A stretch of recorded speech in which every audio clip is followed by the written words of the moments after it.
The origin of Bontrager was probably the least planned business ever.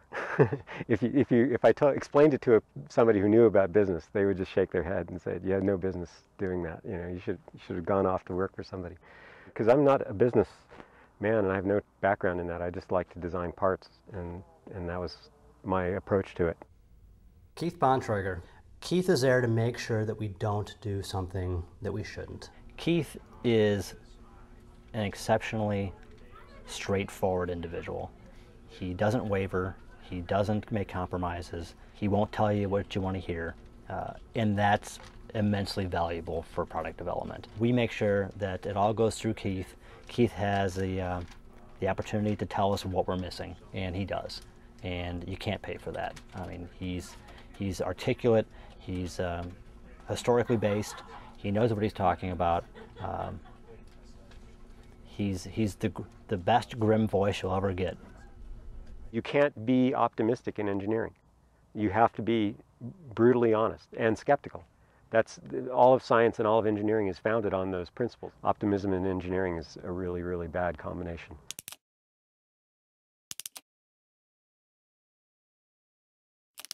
We test everything, and we test it to extremes. I remember from doing our first carbon handlebar project, we had trash cans full of handlebars when we were done that we felt no qualm about destroying, because the reason to test is to learn. We find out how they fail, what causes them to fail, what load they fail, and we can design and build around that. It's really the only way to truly hone a product into a superior piece of equipment. Sometimes I get a question from people coming through saying, you know, why are your standards so high, and why are they at the level that they are? And to me it comes down to safety and reliability. If I'm not willing to ride the componentry, I shouldn't expect an end consumer to, and we know why we need to test, and we test to a high standard. A huge advantage that Bontrager has over numerous competitors is that we're part of Trek. And as part of Trek, we have access to world-class facilities throughout the world with some of the best engineers in the cycling industry. Because of that, we're able to tap into those resources, tap into the best materials and technologies available to deliver product that otherwise would be impossible.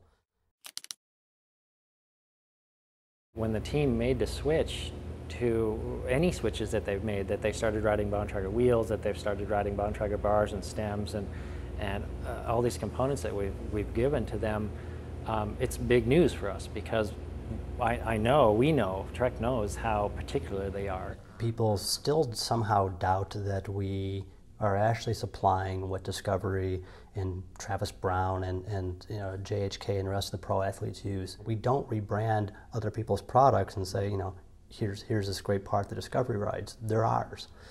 They're developed in-house, they're engineered in-house, tested in-house. Discovery would shit a brick if CSC ever pulled up to the line with a TTX bike with a full Bonti kit on it. And not because of a sponsorship thing, but because they firmly believe that they have an advantage over CSC with their bike that CSC doesn't otherwise get.